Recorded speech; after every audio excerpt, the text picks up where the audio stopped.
I can't see anybody. They'll come up when they talk. Oh, okay, gotcha. It's not used to that. So we're good? Yep, you're good. Oh, okay, well, appreciate everyone logging on. I don't know who's on yet because I can't see anybody, but I'm sure that when you ask your questions, I'll see it. But excited for next week in the kickoff of the 2025 NFL draft. Super exciting time for my staff, Chiefs Kingdom, and again, really look forward to this next few days. I want to start off by thanking my scouting staff. They do a tremendous job, our coaching staff, all the people in the building that help us through this process. There's a ton of work that goes into this, and again, we're super excited. And with that, I'll take your questions. We'll go ahead and start with Adam Teicher. Brent, how you doing today? Good, Adam. How you doing? Good. Wanted to ask you about three of the free agents you signed and what you liked about them, how you see them fitting in, that kind of thing. And those would be Elijah Mitchell, Christian Fulton, and Jalen Moore. And Sid, I'll have a second question as well.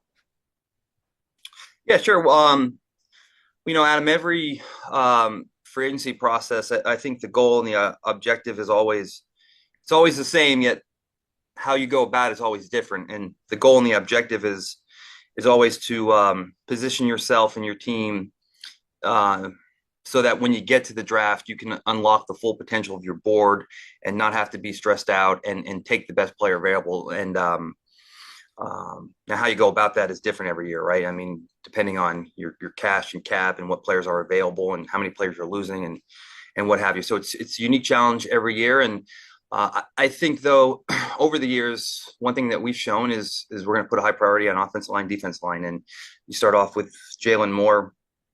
I don't think it's a secret. We want to get some stability there at the left tackle position.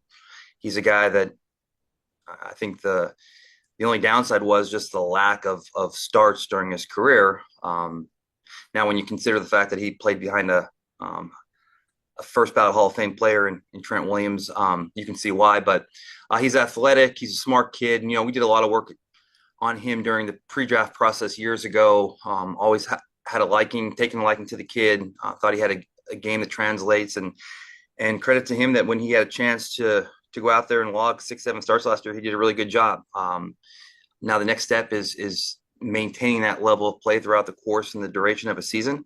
But again, we're super excited to add him and hopefully provide some stability to that left side of the line.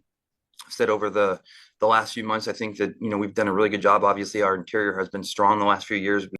We did lose Joe, and that late season move with Kingsley late in season, his start in Denver was promising, and so we think we have some flexibility there with those guys. But again, I think the ongoing effort and pursuit to just get more consistent play on that left side was important to us, and I don't think that process will stop. We'll continue in the draft to address the offensive line. And then on the defensive side, losing LJ last year and Jalen Watson was having a really good year. He got hurt. Nazi got hurt last year. We had some guys get banged up. The way Steve does things on that back end requires a lot of depth there. You can never have enough good corners. Christian was a guy that we liked coming out as well. And in fact, I think it was a COVID year. He was right there. And I think he went a few picks before we ended up, I think, selecting Willie Gay. But a guy we did a lot of work on and liked him. And then Elijah Mitchell, maybe listen, we're going to the well again. We had a good experience a few years back when we had done a lot of work on Jerick McKinnon, and he was a guy that had a great career in Minnesota, went to the Niners and just couldn't get healthy, couldn't get right, was always banged up. And we're like, this kid's still young. And although he's battled a lot of injuries, we've always liked the tape. We've always liked the person, great kid. Similar skill set in a sense. He's explosive. He has great hands. And I'm sure you even heard Kyle Shanahan talk about when he's healthy, how good he is. And I think it's no secret with him that he's got to stay healthy. And so again, I think probably the success we had with McKinnon gave us some confidence to try it again. And he'll have to get through training camp and get through a season healthy. But our trainers like what they saw in regards to his rehab from his injury last season. And so hopefully we can get him on the field, keep him on the field, because I think when he's healthy, he provides a an explosive dynamic in both the run and pass game. Okay. And you kind of touched on this a minute ago, but I wanted to ask you also, your goal kind of going into every draft is to not have obvious needs like you mentioned earlier. Where do you feel the roster is right now? Understanding you have 8 draft picks coming up plus whatever's left in free agency. Yeah, I think there's always, of course, room for improvement. I think that just from a 1,000-foot view, I mean, it's probably safe to say, and you guys know, I always give you probably too much information on these Zooms, but I mean, O-line, D-line, and corner. I think the draft has some numbers. I mean, the O-line numbers are probably down a tick, but I think everyone has talked about the depth in the draft at the defensive line position, in particular defensive end. And then I think corner does have some sneaky depth there in the middle of the draft class. Maybe not as many high end guys, but I think in years past, but I think there is some value there, and the level of drop off I think holds from 2 to 3 to even into the early parts of 4. So, I think that would be a logical landing spot for us early in the draft. But I think we're always in the mindset too to add players that we have graded as impact players, and certainly wouldn't shy away from continuing to add to our receiver room as well. So I do think that, again, you can't accomplish everything exactly you want to in free agency just because you don't have an endless amount of resources. But I do think we put ourselves in a position so that, if we're sitting there at 31, we certainly have a need for O-line, D-line, corner, receiver. So all options are open, and I guess we'll see how it kind of shakes out. Okay, great. And hey, you never give too much information on these things, so No, I don't know, worry right? about that. Yeah. Okay, we'll go next to Pete Sweeney. Go ahead, Pete. Sid, I'll have a quick second question if I could. Brett, I was just wondering about Trey Smith, where that stands, your comfort level, if he needs to play on the tag, and optimism level for potentially getting something done by that deadline. Yeah, hopefully we get that done. I mean, there's no lack of interest or will or desire on our end, and we did have Pete a ton of talk with Tori and Jimmy, his agents at the combine.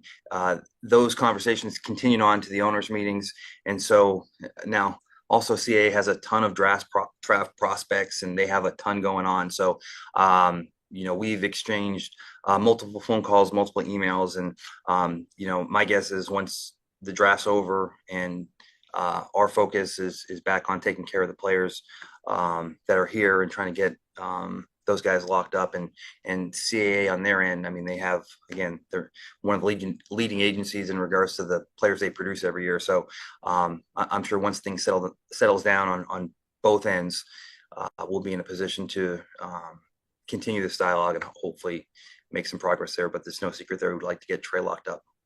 And then just a quick one on the draft. You're always forward about potential round 1 grades that you guys have. So I was wondering about that. And then also something that you always mention each year is the hot zone. So just number of round 1 grades, if you're willing to share that, and then where you kind of foresee the value in this one. Yeah, Pete, I think it's probably a tick down. I think typically in years past, that number's been anywhere from 15 to 18, even 19. I think the last I checked, it was right around 12 or 13. So it is lower, although I will say this, in that secondary wave of guys that, are in the late round, high 2 consideration, that number's probably a little higher.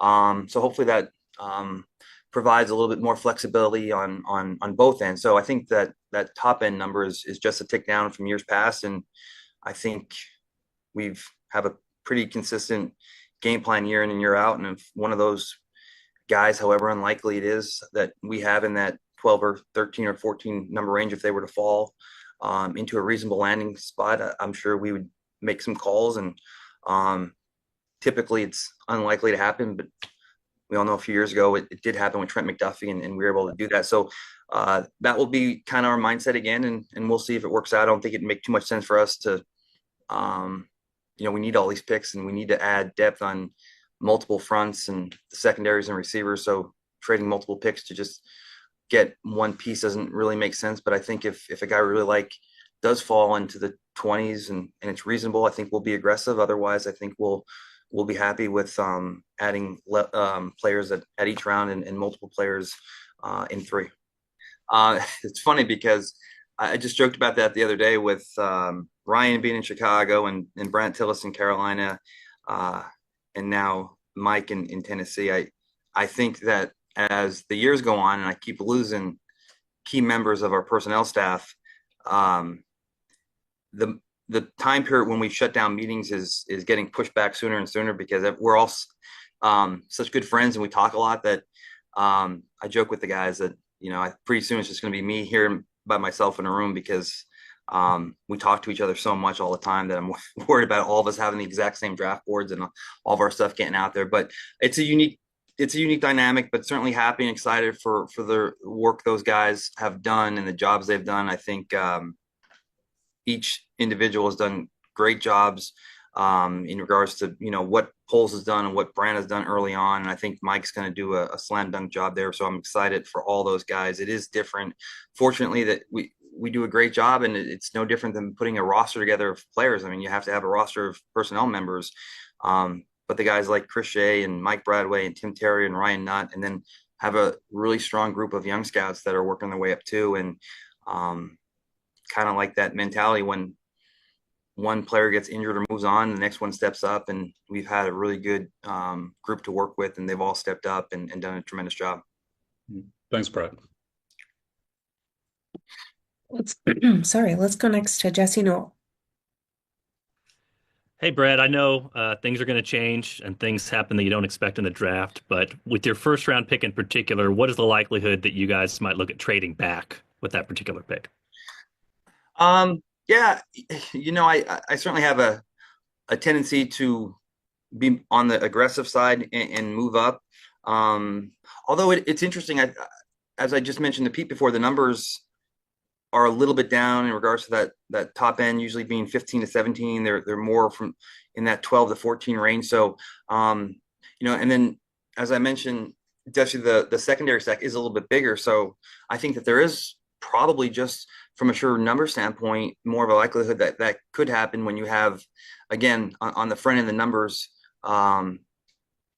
meaning 7.5 or higher on our grading system being low, but then that next 7.0 to 6.5 grading system, the numbers being higher. I think that from that standpoint, I think that could be in our wheelhouse and it might make sense to us. So we'll have to see. I think there's always, or at least it worked out that way in the last few years, been one guy. Worthy was one of those guys last year, but we'll see. But I know that I've shown to be more aggressive, but I'm certainly open to it. And if it makes sense for us and we can acquire additional picks, I'd be all for it. We'll go next to Nick Jacobs. And Sydney, I'll have a follow-up if I can, please. Brett, my first question for you, with NIL and transfer portal, how much has that impacted you guys from a talent pool perspective? And are there any other ways it's impacted you that you haven't foreseen? Oh, that's a good question. So I think we kind of start to see a shift in the dynamics with the draft during the COVID period when players got an additional year. And now with the NIL, it certainly impacts the later rounds. There's a lot of motivation and incentive for players to just stay in college. And, a lot of these players may end up doing better staying an extra year as opposed to maybe getting drafted late and getting cut or what have you and not making it. So it certainly impacts us from a number standpoint late in the draft. And then the numbers that we do have to work with late in the draft, we're dealing with players that are a little bit older now. In fact, every year, when we go through our process and we put a prospect on the board, we'll start with the combine works. This is our third wave of film, or that last wave of film. We'll go back and it's the third or fourth time watching a prospect. We'll do the combine, but we always put up, his age, birth date, how old he'll be on day one of the season. And it seems like every year you're dipping into the 24, 25-year-old rookies. And we have multiple players on our team that would still be young in this draft class, whether that be a George or a Felix or what have you. So I do think, Nick, you're starting to see that the numbers are a little bit shorter and the ages are a little bit higher. And so it makes it a little bit more challenging to identify guys in that later round. But we'll see how it works out moving forward here. But they have a lot going on the college side, and some of which I'm not too involved with, or I haven't paid too much attention with. All I can speak on is my end, and to your point, numbers are down and ages are up. And then lastly, I'll ask it, how many gradable players do you have on your board if you're willing to give it away? I knew someone was going to ask me that. I think we have 202 right now, which is maybe a tick high, but we've been anywhere from 85 to 210 over the years, 185, 210. So I think we're right around 202. So I think we have plenty of names to work with, and hopefully we're able to execute our game plan as the names come off, and work those position groups throughout the course of the 3 days next week. Okay. Matt, Derek, go ahead. Hey, Brett. Appreciate your time as always. Yeah. How much do you look at, next year's class, and even, maybe less so 2027, but certainly 2026, as far as just big picture depth, where there might be pockets of players next year versus this year? And obviously thinking like left tackle, it doesn't seem like there's a lot of options this year, but how much do you look at it next year and see, like, wait a minute, there's a position group that might be really rich a year from now, but maybe not as rich this year? I don't do a lot of that, and I think for the quarterback position, that could be the one position that you could answer that differently. But in general, there are so many variables in regards to looking ahead, and if you have a guy that you like, or you feel like it's reasonable in regards to what you would have to do to get someone that you like throughout the course of the draft. I think you always focus on the present. There's been many times where there's high level prospects that have poor years, or they get hurt, or maybe where you're going to be picking in the draft. And now you throw in the NIL, as Nick just mentioned, some of these really good juniors, I mean, they're staying, and we saw the Penn State tackle from a year ago stay an extra year. So if you start playing that game too often, and you throw in the fact that, this kid's a really good lineman, a junior, and then he gets money to stay, or, again, you don't know where you're picking, or if that player gets hurt during the course of the year, or if you have young guys step up.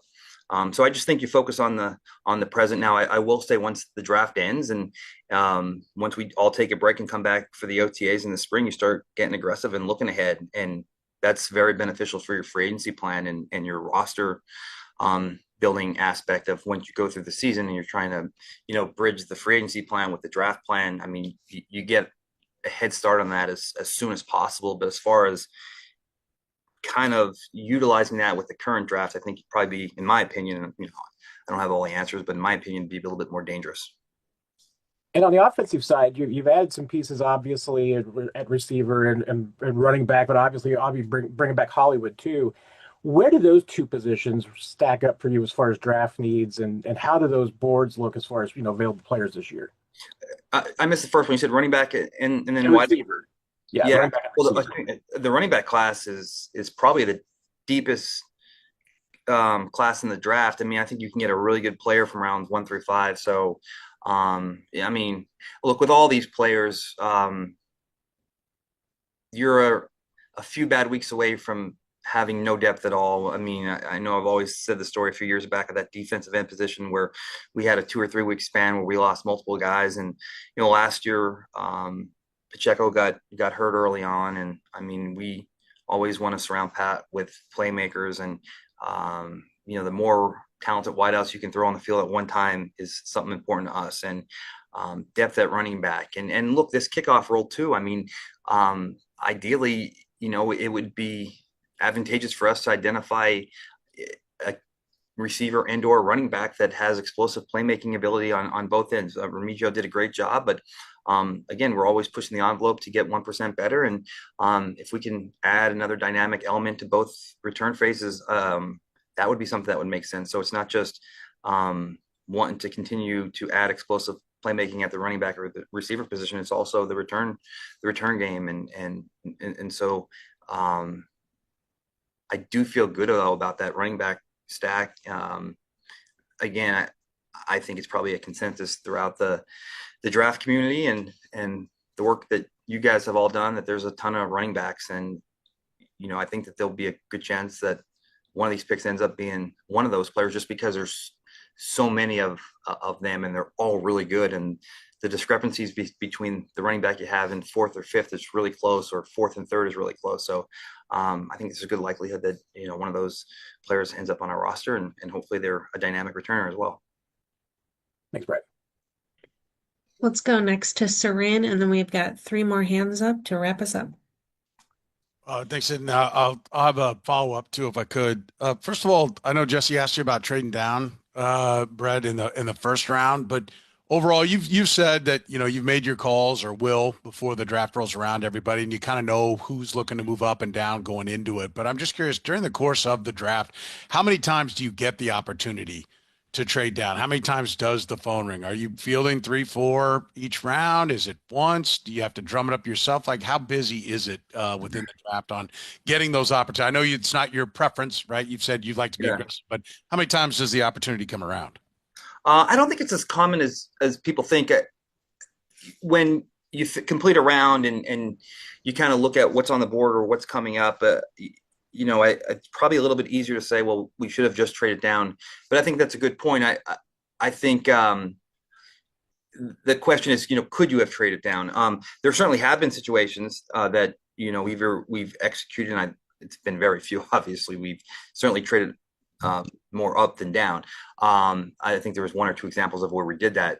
But I would say, we've been picking late every round. So maybe those teams that are in the top end of the round or the middle rounds, they get a little bit more action in regards to phone calls throughout the week. But I would say over the last few years, that first day, there may have been one draft where we received multiple calls about trading down and we didn't do it. But other than that 1 year in the last 4 or 5 years, I don't remember getting a ton of calls on day 1.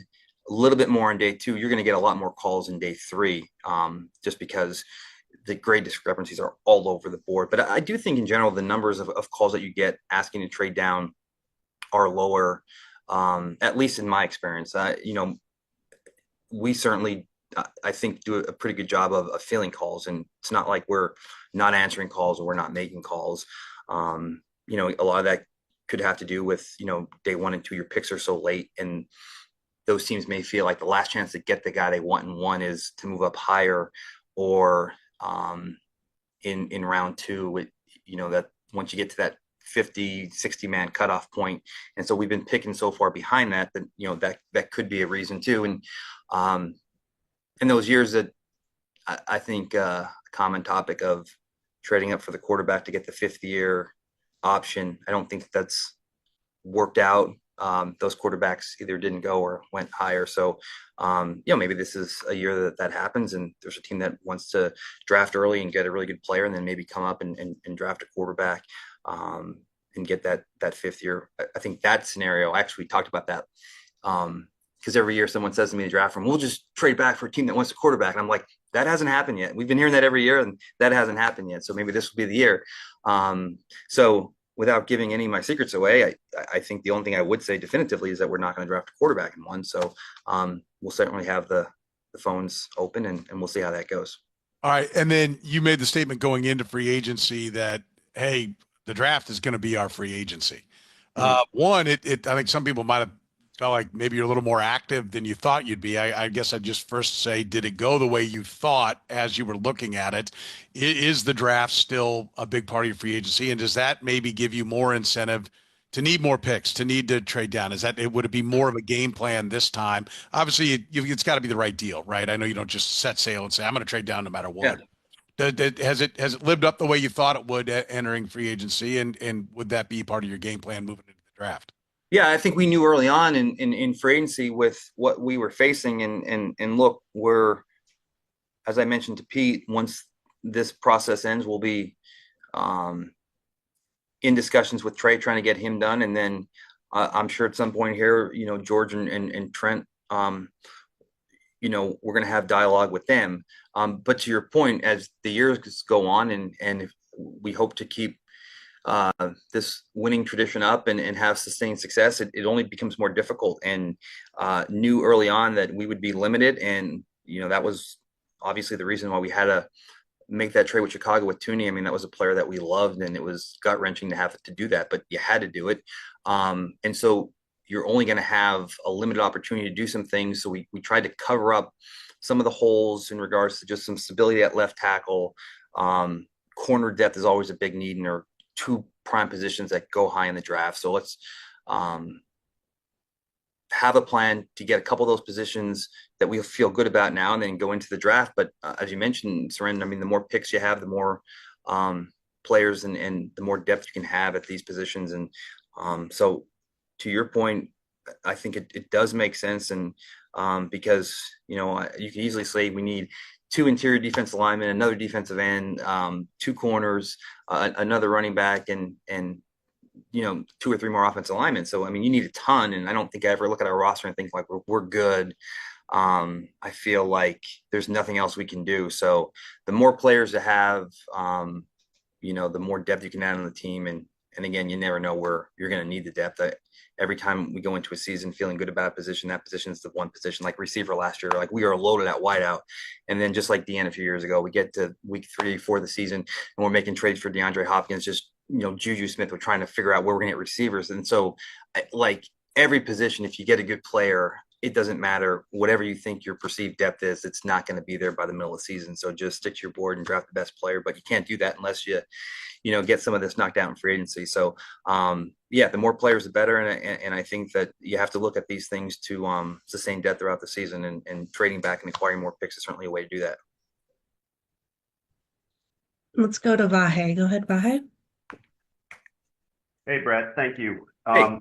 Hey, I said I'll have a follow-up too. Brett, obviously you've alluded to this yourself. You've become a bit known for being transactional and aggressive, and you guys have prospered by it. I wonder if you just might speak to from where that comes, and how you've known that that's the right and good way to operate, and how antsy do you get if you're not doing something?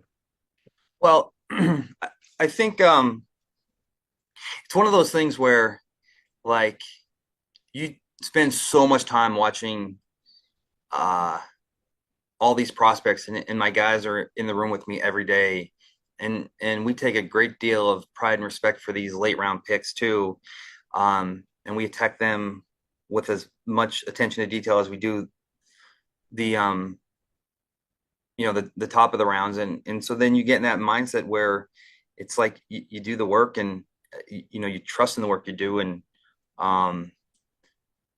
I do think though that it's good to have some different opinions around me, and maybe you guys haven't seen this on the outside, but I do think, as opposed to years past, that there's a little bit more patience with me. But I just think it stems from, like, we did all this work, we did it for a reason, right? And we're going to do all this work, and if we have a guy, let's go get him.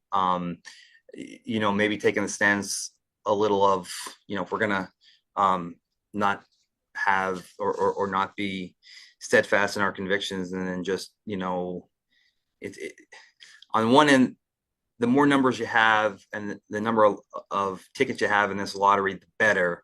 But on the other end, there's that element of trusting what you see. And if you're going to do all this work, you might as well go get a guy you like, as opposed to saying, well, I don't believe what I see, so I'd rather just take a few guys, because a few guys is better than the one guy I like. So, but it doesn't mean that there shouldn't be a balance of, controlled discipline. And so I think I've slowly over the years gotten a little bit better with that.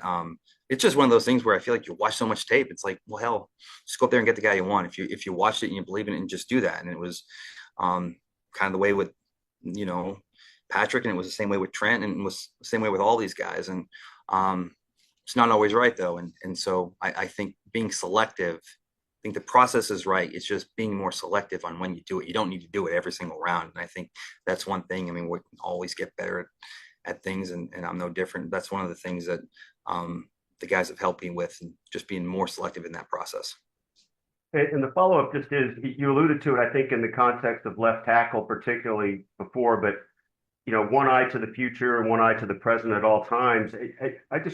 Can you describe how you apply that thinking to the draft? I mean, obviously you have immediate needs, but obviously it's a long-term game. Yeah, well, I mean, I think it starts with free agency, and so I don't think you want to put yourself in a position where we look at free agency like, pretend there's no draft. We have to go out and line up week one and play. I mean, what do we need? And so bringing more in and having some depth at corner and adding another playmaker at running back were things that we thought would be beneficial, but we're certainly not where we need to be. And thankfully we have the draft. And so now when you get to these picks, you're going to always stick to the value on the board, but within that value, you're going to stick to the premium position. So, O-line and D-line, I mean, if all things are equal, you're going to always defer to that, and you're going to continue to build the lines. And so, like I said, with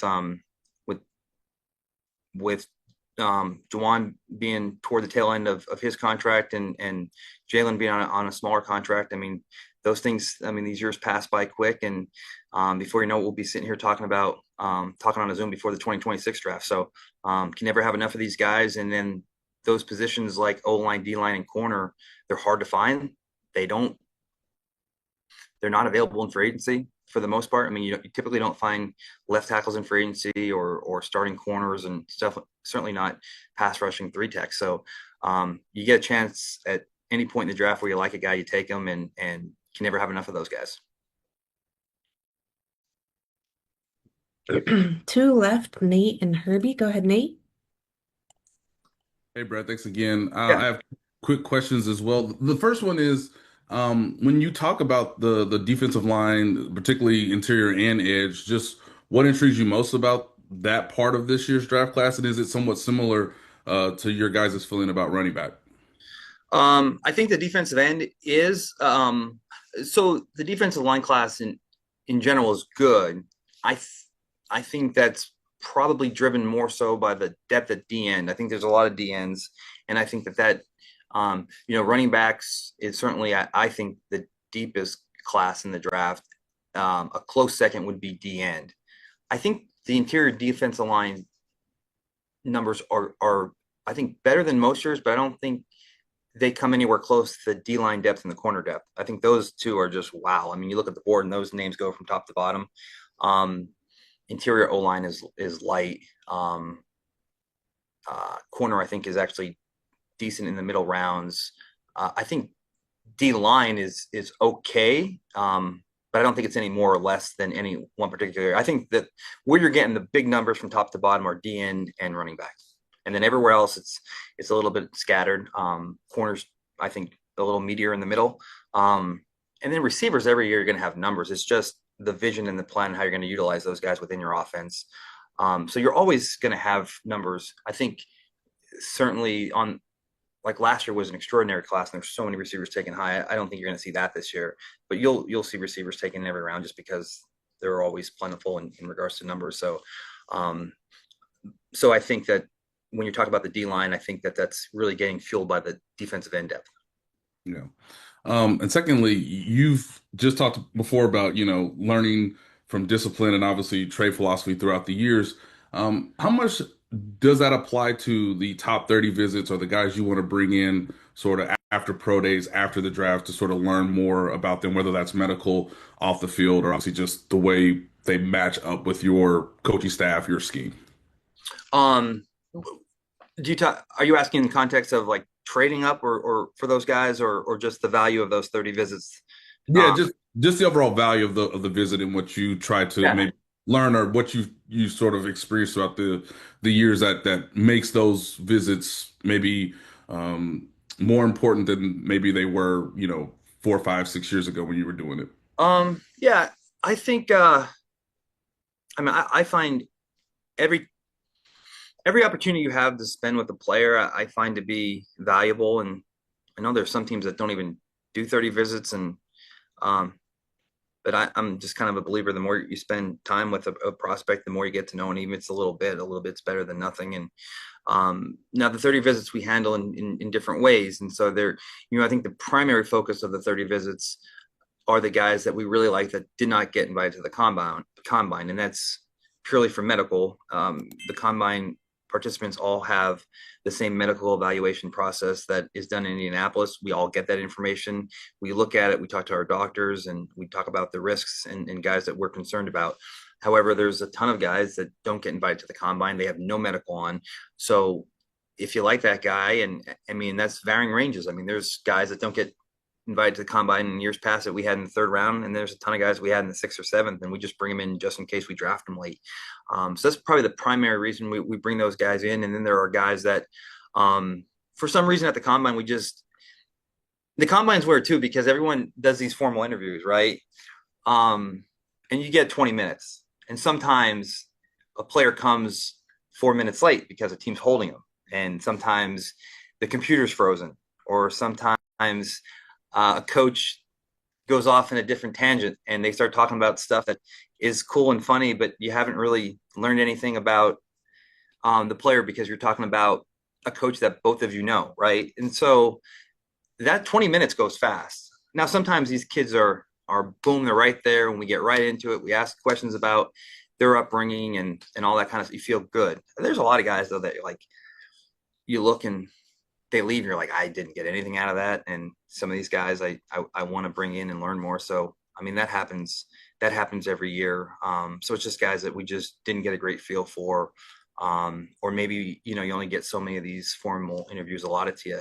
And there were probably every year we have like 10 guys that you hand these in, there's a cutoff date. And every year there's always like, oh, we shouldn't have added this guy because we're fine with this guy. We should have added this guy. So then we're like, oh, we'll just bring in for 30, right? No big deal. So sometimes I think people look maybe too far into it, but certainly there's a reason why we're bringing them in, and whether that be,